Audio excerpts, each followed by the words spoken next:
Hello everyone.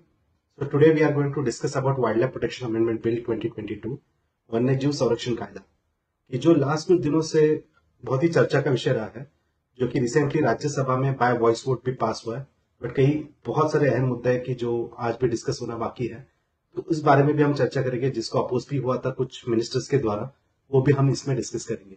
पर शुरू करने से पहले बता देता हूं आपको कि जैसे ये पिलर 1 होगा एक्ट्स एंड पॉलिसीज, इसमें आने वाले कुछ सेशंस में हम जो भी एक्ट आप सामने देख पा रहे हो, जो कि मोस्ट इंपॉर्टेंट एग्जाम के दौर पे, तो ये पिलर 1 होगा जो हम कवर करेंगे अपकमिंग सेशंस में। तो इसके सभी सेशंस आपको एक प्लेलिस्ट में अवेलेबल होंगे, तो इसके आप सब्सक्राइब करके रखो so that you will get the notification. Okay, तो आज हम इस पिलर 1 में पहला एक्ट देखने जा रहे हैं, वाइल्ड लाइफ प्रोटेक्शन एक्ट, जो कि न्यूज में भी था और जस्ट पास भी हुआ राज्यसभा के द्वारा बाय वॉइस वोट। तो ये वॉइस वोट क्या होता है? तो इट्स सिंपली ओरल, एक प्रकार से वोटिंग लिया जाता है, जिसमें जो इस बिल के फेवर में है वो यस कहे, जो नहीं है वो नो कहे। ओके, तो इस प्रकार से यस कहने वाले तो वो ज्यादा थे, मेजोरिटी थी, तो इसलिए इस बिल को पास किया गया।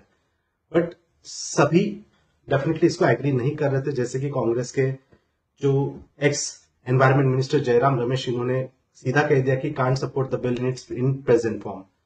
इवन जो आप के सदस्य संजय सिंह, इन्होंने भी कह दिया कि हम भी इस बिल को पास नहीं करेंगे, कि उन्होंने कुछ मुद्दे इसमें मेंशन किए जो हम इनके कोल इंडिया से डायरेक्ट कोयला खरीदना चाहता है। आपने कह दिया, एक फरमान जारी कर दिया कि आप विदेशों से कोयला आयात कीजिए। पंजाब का कोटा है, उसके लिए इसी पे प्लीज। इसलिए कल ये भी दलील दी गई सरकार की तरफ से कि ये बिल इसलिए आवश्यक है कि बहुत सारे अंतरराष्ट्रीय ट्रीटी हमने किया है, जिसके पालन के लिए ये बिल लाना आवश्यक है। मान्यवर, बहुत सारे बिल इंटरनेशनल ट्रीटी। तो देखो, इन्होंने भी यही मुद्दा रखा है कि जो इंटरनेशनल ट्रीटीज हमने किए हैं, जैसे कि अभी आप साइट्स यहाँ पे देख पा रहे हो कि साइट्स में जो अंडर ट्रीटीज आती है, which seeks to give effect to India's obligation under the convention on international trade of endangered species of flora and fauna. मतलब इस साइट्स एक लीगली बाइंडिंग है कि जिसमें इंडिया में उसके रिलेटेड, उसको फॉलो करने के रिलेटेड कुछ एक्ट्स होने चाहिए। तो उसको सामने रखते हुए हम ऐसे कुछ बिल में चीजें कर रहे हैं, जैसे हम देख रहे हैं ना यहाँ पे कि किसको खुश करना चाहते हो, तो बेसिकली साइट्स को, तो साइट्स के लिए हम ये सब कर रहे हैं। अपार्ट फ्रॉम दिस, और एक मुद्दा इन्होंने बहुत अच्छे तरीके से रखा है, वन्य जीव का संरक्षण आवश्यक है और कीजिए, इस संशोधन बिल के माध्यम से भी कीजिए, कोई दिक्कत नहीं। प्यारों को छीनना, मैं समझता हूं कि ये बिल्कुल गलत है। और अगर आप चीता लेकर आए हैं मान्यवर, तो उस चीता को खिला क्या रहे हैं? ऐसा तो नहीं है कि चीता को संरक्षित करने के लिए। देखो, चीता के बारे में भी इन्होंने एक वर्ड कहा, सेम एक और चीज यहाँ पे मनोज झा इन्होंने कही कि जो थी चीता के बारे में ही। ओके, कि इन्होंने सेम एक मुद्दा उठाया, चीतामय। अब चीतामय देश में हम भूल गए कि सहरिया ट्राइबल्स के साथ क्या हुआ। बगचा गांव के सहरिया ट्राइबल्स को डिस्प्लेस किया गया। तो देखिए, मैं जानवर एनिमल विरोधी नहीं, हो भी नहीं सकता, बहुत ट्रेनिंग मिली है, लेकिन सर ईश्वर न करे कभी ऐसी विधा हो, हमें चुनना पड़े कि जिंदा इंसान उनके सरोकारों से विमुख जा कितना दूर तक हम जा सकते हैं। तो देखो, इन्होंने भी यही मुद्दा उठाया कि जो चीता इंट्रोडक्शन हमने लास्ट मंथ किया था 15 सितंबर को, तो इससे क्या हुआ कि वहां के लोगों को डिस्प्लेस करना पड़ा। तो आदिवासी के बारे में इस बिल में कुछ ज्यादा सोचा नहीं गया था, उनके डिस्प्लेसमेंट के बारे में, तो वो हमें सोचना चाहिए। अगर कुछ हम एनिमल इंट्रोडक्शन करता है, चलो अच्छी बात है, बट इससे किसी ट्राइबल को डिस्प्लेस होने की जरूरत नहीं पड़नी चाहिए। जैसे हमने लास्ट मंथ देखा है कि नामीबिया से हमने कुछ कोनोपालपुर रीजन में खुद प्राइम मिनिस्टर इन्होंने इसका इनॉग्रेशन किया था, या फिर एक प्रकार से हम देख पा रहे कि चीता इंट्रोडक्शन किया था, तो वो था यहाँ पे देखो एमपी के वेस्ट में पालमपुर कोनो वाइल्ड लाइफ सेंचुरी आती है बुंदेलखंड के वेस्ट में, तो यहाँ पे हमने इंट्रोडक्शन किया। सेम लायन के लिए भी इसके पहले यहाँ पे ट्राई किया गया था, राइट। तो और कुछ यहाँ पे मुद्दे निकल के आते हैं कि जैसे यहाँ पे पावर रिलेटेड, जैसे हमने देखा कि साइट्स का एक विरोध हुआ है, या साइट्स के रिलेटेड वहां पे ज्यादा सोचा गया, डिस्प्लेसमेंट के बारे में एक मुद्दा रखा गया। अब तीसरा मुद्दा आता है कि हम state board of wild life जो होता है, तो उसको कुछ कमजोर कर रहे हैं, मोर पावर देते जा रही है। जयराम रमेश इन्होंने कहा, और भी कई मुद्दे उन्होंने रखे कि जैसे हम इस कमेटी में, जो कमेटी यहाँ पे हम न्यूली एस्टैब्लिश करने जा रहे हैं एक्ट में, तो वहां पे सीएम हेड हो गए और बाकी कुछ ब्यूरोक्रेट मेंबर हो गए। जिसमें इतने नहीं होने चाहिए। बेसिकली ये कहना क्या चाहते हैं, तो वो बोल रहे हैं कि आप इसको स्वतंत्र बनाए रखो। ओके, मतलब इसमें ज्यादा पॉलिटिकल इन्फ्लुएंस नहीं होना चाहिए, या फिर ज्यादा जो ब्यूरोक्रेट्स हो गए तो वो भी नहीं होने चाहिए। तो यहाँ पे एक्सपर्टीज होनी चाहिए, जैसे बॉटनिस्ट होता है डिफरेंट, है ना, साइंटिस्ट होता है, तो वो यहाँ पे होने चाहिए। ऐसी एक कमेटी हमें एस्टैब्लिश करनी है। तो इस पे इन्होंने रिप्लाई ऐसा दिया है यहाँ पे हमारे जो एनवायरमेंट मिनिस्टर इन्होंने, कि लोकतंत्र पे आपको विश्वास नहीं है कि जैसे सीएम ये तो हमने ही चुन के दिया है, तो लोकतंत्र ये इंपॉर्टेंट हो जाता है अगर ये कुछ ऐसे कमेटी में हेड कर रहे हैं। So that is good thing. Okay, so ये दोनों तरफ से ऐसे कुछ पिक्चर यहाँ पे चल रहा था। तो फाइनली ये सब चीजें बैकग्राउंड में हम देख रहे कि राज्यसभा में हुई थी, but finally the bill is passed. तो बेसिकली आप समझ लेते हैं कि वाइल्ड लाइफ प्रोटेक्शन एक्ट 1972 क्या है डिटेल में।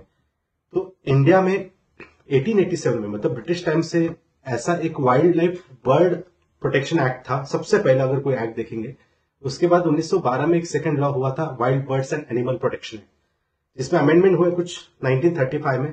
उसके बाद हम देख पा रहे हैं कि 1960s में भी कुछ एक्ट होता है, बट द मोस्ट इंपॉर्टेंट, जब हम आफ्टर इंडिपेंडेंस कोई एक्ट करने जाते हैं, सेंटर का कंट्रोल बढ़ाने जाता है, बट तब तो हमें समझ में आया कि फॉरेस्ट ये तो स्टेट सब्जेक्ट है, तो ज्यादा हम यहाँ पे कुछ एक्ट नहीं कर पा रहे या टाइगर प्रोजेक्ट नहीं बना पा रहे। ये सब इंदिरा गांधी इन्होंने थोड़ा सा ऑब्जर्व किया। फिर जब हम देखते कि 42nd अमेंडमेंट जो मिनी कॉन्स्टिट्यूशन जिसको हम कहते हैं, तो उसमें हमने फिर एनवायरमेंट रिलेटेड प्रोविजंस डाले। ओरिजिनली कॉन्स्टिट्यूशन में कोई एनवायरमेंट रिलेटेड प्रोविजंस नहीं थे, बट हमने 48A हो या फिर 51A आर्टिकल इसमें ऐड किया, चाहे फंडामेंटल ड्यूटीज हो या फिर डीपीएसपी में होगा। उसी के साथ हमने वाइल्ड लाइफ प्रोटेक्शन एक्ट 1972 इस टाइम पे ही बनाया था, तो जिसमें कुछ हम आगे देखेंगे, इसमें प्रोहिबिटिंग एक्सेट्रा वो सब चीजें थी। But the most important wild life protection act में हमने अभी तक अगर देखा है तो वो है उसके 6 स्केड्यूल्स। जैसे शेड्यूल 1 में क्या है, high degree of protection to the animals and harshest penalties इसमें अवेलेबल होगी अगर वायलेशन अगर होता है, जैसे आप देख पा रहे हो, नॉट अबाउट द लॉ। जैसे सलमान खान के केस में भी हमने देखा था कि डिफरेंट जो भी इश्यूज यहाँ पे केसेस चल रहे थे, तो उनको भी यहाँ पे उतना ही लायबल रखा गया या पनिशमेंट दी गई। तो बेसिकली शेड्यूल 1 में हाई डिग्री ऑफ प्रोटेक्शन होगा, ऐसे एनिमल्स यहाँ पे दिखेगा आपको, except under the threat to the human life और in case of the disease beyond the recovery. तो तभी इसमें एक्सेप्शन हो गया। एक्सेप्शन की हम आगे बात करते हैं, पहले समझ लेते हैं कि शेड्यूल 1 हो या 2 हो, तो 2 में भी हाई डिग्री ऑफ प्रोटेक्शन होगा and prohibition on that trade होगा। शेड्यूल 3 एंड 4 में अगर हम देखते हैं तो पेनल्टी एंड वायलेशन कायम रहेगा, बस थोड़ा सा लेस डिग्री ऑफ प्रोटेक्शन होता है। बट 1 to 4 अगर आप देखते हो तो एनिमल्स ही है, और जिसमें कुछ सर्टेन लेवल ऑफ डिग्रीज तक आपको यहाँ पे पनिशमेंट्स मिलेंगे। शेड्यूल 5 जो आता है वो वर्मिन है। ये इसलिए मैं सब कुछ बता रहा हूं बिकॉज अब न्यू एक्ट में शेड्यूल्स चेंज हो चुके हैं, तो इसलिए पहले हम कुछ पहले एक्ट को हम समझ लेते हैं कि शेड्यूल 5 जो था तो वो क्या है, तो वो था vermin. Okay, so that is vermin means ऐसे एनिमल्स की जिनको हम मार सकते हैं, और इसका भी इस राज्यसभा में इसका भी चर्चा का विषय रहा है, और आगे भी हम वर्मिन को डिस्कस करेंगे। और स्टेट एंड सेंटर में हमेशा वाद विवाद हुए हैं वर्मिन्स को लेके, कि जो डिसीज कैरी कर सकते हैं या आपके प्लांट्स को डिस्ट्रॉय कर सकते हैं, जैसे कॉमन क्रॉप होगा, फ्रूट बैट होगा, रैट्स हो गए, माइस होगी, जिसको हम मार सकते हैं अगर इस शेड्यूल में, अगर इस शेड्यूल 5 में अगर कोई एनिमल होता है तो। पहले अब वर्मिन डिक्लेयर करने का अधिकार बिफोर 1991 वो किसके पास था, स्टेट के पास था। बट प्रॉब्लम क्या हुआ कि स्टेट किसी भी एनिमल को अगर वर्मिन डिक्लेयर करने लगे तो फिर वो तो एनिमल्स खत्म हो जाएंगे, या इलेक्शन का भी मुद्दा बन सकता है कि बहुत ज्यादा एग्रीकल्चर वोटर जो है, तो एक प्रकार से वो डिमांड कर रहे कि चलो एलिफेंट को कर दो, तो एलिफेंट तो खत्म हो जाएंगे। तो इसलिए सेंटर खुद के कंट्रोल के अंडर इसको लेके आना चाहता था, इसलिए 1991 के आफ्टर हमने इस वर्मिन को स्टेट सेंटर के अंडर लेके आते। तो अब ये सेंटर डिक्लेयर करेगा कि किसको वर्मिन डिक्लेयर करना है। इवन इस राज्यसभा के इस बिल के दौरान भी ये भूपेंद्र यादव इन्होंने भी सेम यहाँ पे बात बताई कि हर यही जब मुद्दा उठाया गया कि वर्मिन स्टेट के अंडर लेके आ जाओ, तो उसको उन्होंने सीधा कह दिया कि फिर से ये मुद्दे लेने की जरूरत नहीं है, लाने की जरूरत नहीं है। तो आप जहां पे भी प्रॉब्लम है तो वहां पे आप एज अ वर्मिन उसको डिक्लेयर कर सकते हो in the particular region, entire state में करने की कोई जरूरत नहीं है। ठीक है, तो अभी के लिए तो यही कायम है कि वर्मिन सेंटर के अंडर ही होगा। और अगर इन केस अंडर सेक्शन 11 आता है कुछ वाइल्ड लाइफ प्रोटेक्शन एक्ट का, कि अगर कोई चीफ वाइल्ड लाइफ वार्डन को लगता है कि यहां पे कोई animals dangerous to human life है, तो वो वहां पे परमिशन दे सकता है उसको मारने की। ओके, तो आप पढ़ लो इसको। Chief wildlife warden of the state can allow the killing of an animal irrespective of its status, मतलब चाहे वो कोई भी स्टेटस में हो in the schedule, it becomes dangerous to human life. तो कौन देगा परमिशन, है ना। तो यहाँ पे आपने देखा है कि कांतारा मूवी में भी आपने देखा होगा कि यहाँ पे परमिशन कौन दे रहा है, chief wildlife warden. Okay, चाहे वो कोई भी एनिमल हो। ओके, बट इसके अलावा कोई स्टेट यहाँ पे डिक्लेयर कर सकता है, मतलब सेंटर कोई स्टेट में डिक्लेयर कर सकता है, जैसे अभी नीलगाय है, were declared as vermin across 20 districts of the Bihar for a year in 2050। कहां पे मंकी, जैसे शिमला में मंकी को कर दिया है। एंड इवन कुछ लास्ट 5 से 10 सालों से यहां पे केरला भी रिक्वेस्ट कर रहा है कि जो वाइल्ड बोर है तो इसको आप अलाउ कर दो। जैसे आपने ये मूवी में भी देखा होगा कि वो वाइल्ड बोर को मारने जाता है, बट वहां पे वाइल्ड लाइफ वार्डन्स बोलते हैं कि इसको अलाउ नहीं मारना। तो बेसिकली क्या है कि इसको भी मारने की परमिशन वहां पे है या नहीं है, वो डिपेंड करता है चीफ वाइल्ड लाइफ वार्डन पे। और एंटायर स्टेट में अगर करना है वो तो सेंटर ही कर सकता है। तो नाउ डिस्कस करते हैं अबाउट द शेड्यूल 6। तो शेड्यूल 6 क्या है, it's about the provide for regulation and cultivation of a specified plant. कि अगर कोई प्लांट्स का पोजीशन करना है, पोजीशन रखना है, या उसका सेल करना है, या उसका ट्रांसपोर्टेशन करना है, तो वो कंप्लीटली बाकियों के लिए बैन होगा। बट अदरवाइज मतलब परमिशन, विदाउट परमिशन आप ये कर नहीं सकते हो, इसको प्रायर परमिशन चाहिए ऑफ कॉम्पिटेंट अथॉरिटी, अदरवाइज उसके अलावा इसको अलाउ नहीं किया जाएगा। तो ऐसे कुछ प्लांट्स हैं, यहाँ पे कुछ एग्जांपल के तौर पे मैंने नीचे दिए हैं, आप बाद में इसको पढ़ सकते हैं। अब ये जो हमने टोटल स्केड्यूल्स देखे हैं, शेड्यूल 1 to 6, ये प्रीवियस एक्ट में जैसे थे वैसे हमने देखा, बट अब इसमें बदलाव हो चुका है, राइट। अब न्यू बिल के अकॉर्डिंगली अब हम यहाँ पे टोटल 4 ही शेड्यूल देख पाएंगे। जो पहले कितने थे, टोटल 6 थे। Now there are only 4 schedule. तो पहला और दूसरा लगभग सेम है। Animal species that will enjoy the highest level of protection and animal species that will subject to the lesser degree of protection. हमने ये पहले भी 1 और 2 एंड 3 एंड 4 में भी सेम देखा। तो अब समझ के चलो कि 1 एंड 4 एक इसमें क्लब हो चुके हैं। तीसरा जो आता है, जो पहले हम देख पा रहे थे कि 6 नंबर पे था, तो वो है प्रोटेक्ट प्लांट स्पीसीज। तो प्रोटेक्टेड प्लांट स्पीसीज जो है तो वो शेड्यूल 3 में लेके आ गए, और वर्मिन नाम से जो भी शेड्यूल था वो निकाल दिया गया। तो अब उसको अलग से मतलब डिक्लेयर करने की जरूरत नहीं, जब चाहे तब सेंटर उसको डिक्लेयर कर सकता है, या chief wildlife warden particular region में डिक्लेयर कर सकता है, इसलिए इसको शेड्यूल में रखने की जरूरत नहीं है। ऐसा यहाँ पे देखा गया है। तो अब वो वर्मिन वाला शेड्यूल निकल जाता है। तो अब 4th शेड्यूल रहेगा about species listed in the appendices under the CITES. तो साइट्स का जो अपेंडाइसिस है वहां पे हम देख पा रहे जो शेड्यूल स्पीसीमन है, या उसमें जो स्पीसीज आते हैं साइट्स के इसमें, तो वो इसमें रहेंगे। तो साइट्स है क्या बेसिकली ना, क्योंकि बहुत टाइम से हम साइट्स के बारे में देख रहे हैं। तो साइट्स ये 1963 में एक प्रकार से एक रेजोल्यूशन से, आईयूसीएन का एक रेजोल्यूशन था, आईयूसीएन की मीटिंग हुई थी, international union for conservation of nature. तो इनके मीटिंग के अंडर ये साइट्स निकल के आता है, और इसका एनफोर्समेंट होता है 1975 में, जिसका secretariat administered by the UNEP, जो कि है जिनीवा स्विट्जरलैंड में। ओके, और ये इंटरनेशनल जो ट्रेड होते हैं ना एनिमल्स के, तो उसको रेगुलेट करता है। जैसे अभी इंडिया को चीता लाना था नामीबिया से, तो उसकी जो परमिशन है वो साइड देगा। तो इंटरनेशनल ट्रेड से स्पीसीज को अफेक्ट ना हो, चाहे वो फ्लोरा स्पीसीज हो या फौना स्पीसीज हो, तो ये लीगली बाइंडिंग होगा। मतलब इसके मेंबर वही बन सकते कि जिनके कंट्रीज में ऐसे कुछ एक्ट है, wildlife conservation related act या प्रोटेक्शन रिलेटेड एक्ट, इसलिए it is known as legally binding, but it do not take a place of the national law. तो ऐसा ही एक स्टेटमेंट आप याद रखो। Then India is a signatory to CITES, yes definitely we are signatory.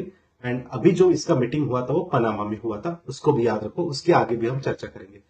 इसके अलावा और क्या अमेंडमेंट्स आ गए ये एक्ट में, तो जैसे हमने पहला मुद्दा तो देख लिया, न्यू शेड्यूल हमने ऐड कर दिया as a 4th schedule in wildlife protection act. Then after that हमने देखा स्टैंडिंग कमेटी एक होगी, जो हमें न्यू अमेंडमेंट करेंगे हम, standing committee to exercise the such powers and duties as may be delegated to it by the state board of wildlife. Section 43 नाम से कुछ है कि जहां पे elephant permitted the use of elephant for religious और any other purpose. Okay, तो अब यही इसी मुद्दे पे लेके जयराम रमेश इन्होंने भी बहुत अपोज किया था, कि जिसमें उन्होंने कहा कि फिर ये एनी अदर पर्पस क्या होता है ना, तो वो भी नहीं होना चाहिए। मतलब ऐसे एनी अदर पर्पज, मतलब फिर आप कमर्शियल को बढ़ावा दे रहे हो। और रिलीजियस ये वर्ड रखा है तो रिलीजियस भी एक मुद्दा हो जाता है आपके रिलीजियस चीजों का। तो एक्ट में अगर हम रिलीजियस मुद्दा रख रहे हैं, बट उन्होंने भूपेंद्र यादव, उन्होंने एनवायरमेंटल जो मिनिस्टर हमारे, तो उन्होंने सीधा कह दिया कि वो तो कमिटी ने यहाँ पे बताया गया था, तो कमिटी के द्वारा बताया, तो जैसे का वैसा मैंने रखा है। तो exception for live elephant, the bill allows commercial trade in the live elephants and the bill therefore allows the commercial trade in the elephants also। तो एक प्रकार से वो भी मुद्दा यहाँ पे रह ही गया है। Then after that central government to appoint a management authority, तो सेंट्रल गवर्नमेंट एक मैनेजमेंट अथॉरिटी रखेगी जिससे ये मैनेजमेंट हो सकता है। तो एलिफेंट का मुद्दा हमेशा रहा है कि ह्यूमन एनिमल कॉन्फ्लिक्ट में, अगर देखा जाए इंडिया में सबसे ज्यादा जो डेथ होती है ह्यूमन एनिमल कॉन्फ्लिक्ट से, तो वो होती है एलिफेंट के थ्रू। तो पहले 27 में इसको कैटल एज अ घोषित किया था। 1972 के एक्ट के अंडर इसको along with bullock, camel etcetera vehicle as a declare किया था। और ये वाइल्ड लाइफ प्रोटेक्शन एक्ट में ओनली ऐसा एनिमल है कि जो शेड्यूल 1 में भी है और जिसको हम लीगली ओन भी कर सकते हैं। समझ पा रहे हो? तो ये एक बहुत डिफरेंट फैक्ट है एलिफेंट रिलेटेड, बट अभी भी इसमें और ज्यादा चर्चा नहीं है। ह्यूमन एनिमल कॉन्फ्लिक्ट ये एक प्रकार से हम देख रहे हैं कि बैकलॉग ही रहा है इस एक्ट में। फिर आफ्टर दैट हम अभी थोड़ा सा यहाँ पे एम्पावर, सेंट्रल गवर्नमेंट को एम्पावर किया है to regulate and stop the import, export and possession of invasive plant. जैसे कि इन्वेजिव मतलब क्या होता है कि ऐसे प्लांट कि जो वहां पे नेटिव प्लांट्स को बर्बाद कर सकते हैं, मतलब कुछ बाहर से इंट्रोड्यूस होता है और वहां आने के बाद वो नेटिव प्लांट को बर्बाद करेंगे। तो इस प्रकार से ये अमेंडमेंट इसमें हुआ है। Then to allow the central government to appoint a scientific authority, तो साइंटिफिक अथॉरिटी जो होती है तो वो भी अपॉइंट करने की यहाँ पे डायरेक्शन सेंट्रल गवर्नमेंट ने दिया है। इसके बाद जो फाइन्स है, पेनाल्टीज है, तो वो इस एक्ट में बढ़ाए गए। जो पहले 25,000 तक थे जनरल वायलेशन के लिए, तो 1 लाख तक कर दिए। उसके बाद स्पेशल प्रोटेक्टेड एनिमल्स में अगर हम देखते हैं 10,000 थी पहले, तो 25,000 ऐसे कुछ कर दिया। मतलब शेड्यूल 1 और शेड्यूल 2 के अकॉर्डिंगली वो किया जाएगा। तो दैट इज 1 लाख एंड 25,000, ये आंकड़ा आप याद रख सकते हो। तो इसलिए अभी फाइन जो है वो ज्यादा रहेगा।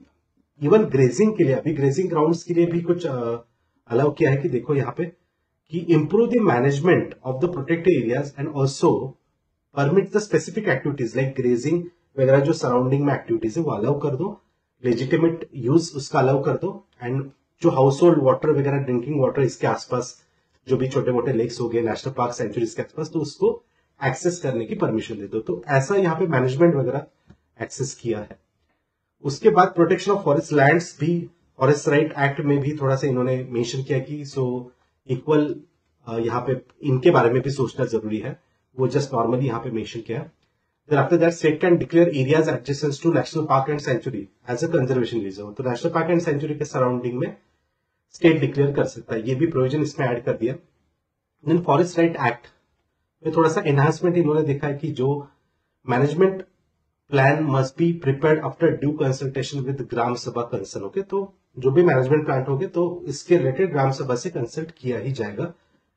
Then after that no doubt कि सेंटर के पास कुछ अधिकार ज्यादा गए हैं, जैसे कि prohibit the import and trade, possession of the proliferation of the invasive alien species होगी जो भी, तो इसका पोजेशन रखना वो सब सेंटर के पास रहेगा अभी।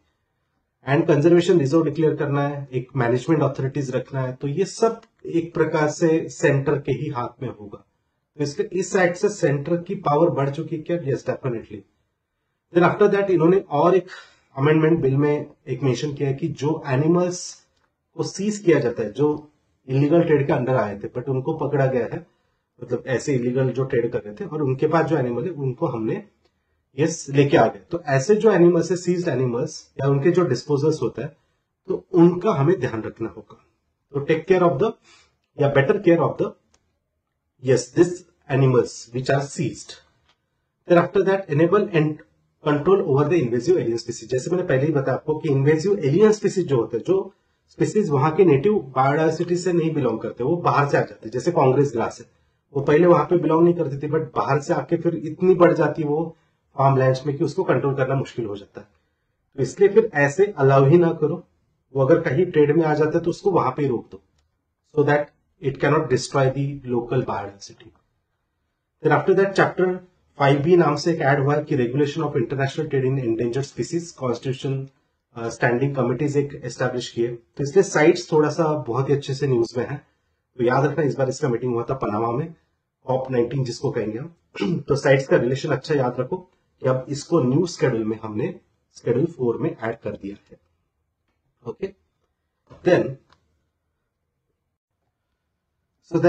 Now next is the what are the concerns associated with the bill. तो अभी तक देखो जो भी हमने डिस्कस किया कि एक तो साइट्स को हमने अलाउ किया 4 इसमें, नंबर 6 थे पहले स्केड्यूल्स के, तो अब 4 पे लेके आ गए, सेंटर के पावर बढ़ा दिए, वर्मिंग भी डिक्लेयर करना है नहीं करना है स्टिल वो सेंटर के पास रहेगा. तो अभी सब अहम मुद्दे हमने डिस्कस कर दिए.